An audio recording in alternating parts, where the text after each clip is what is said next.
Bienvenue à l'aide en ligne pour la version canadienne du logiciel Sizer. Cette vidéo portera sur la conception de colonnes en CLT. Cette version du logiciel inclut des panneaux de CLT en tant qu'option dans le choix de matériaux lors de la conception de poutres ou de murs. Dans cette vidéo, on va se concentrer sur les panneaux de murs, mais le logiciel fonctionne de manière similaire lors de la conception d'un plancher en CLT. Par défaut, la largeur des panneaux est fixée à 1000 mm, valeur qui n'est pas modifiable. Le nombre de plis va automatiquement s'adapter basé sur le choix de la profondeur entrée. Pour ce qui est du choix de l'essence, 3 options sont disponibles: SPF, sapin Douglas ou nordique. Dépendamment de ce choix, les possibilités de grade varieront. E1 ou V2 pour SPF, E2 ou V1 pour sapin Douglas, et finalement E3 pour l'essence nordique.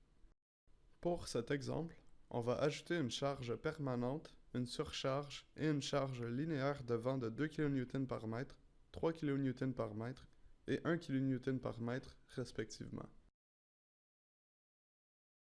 En laissant la profondeur du panneau de mur en CLT en tant qu'inconnu, Sizer génère des recommandations sur la section que vous pourriez utiliser basées sur les autres détails définis. Une section qui résistera à la charge appliquée. Suivant la sélection de la section, le logiciel va générer le résultat de cette section dans la page de résultats. En incluant une résistance au feu d'une durée de 1 heure avec un côté du mur exposé au feu, avec les mêmes détails de configuration structurelle spécifiés précédemment, Sizer détermine une section avec une profondeur plus large.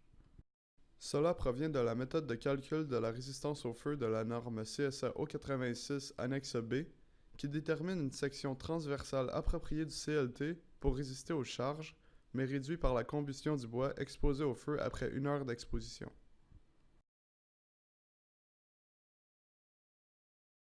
Ceci étant dit, dans notre cas, Sizer suggère une section de 243 mm en profondeur versus le 175 mm suggéré avant l'exposition au feu.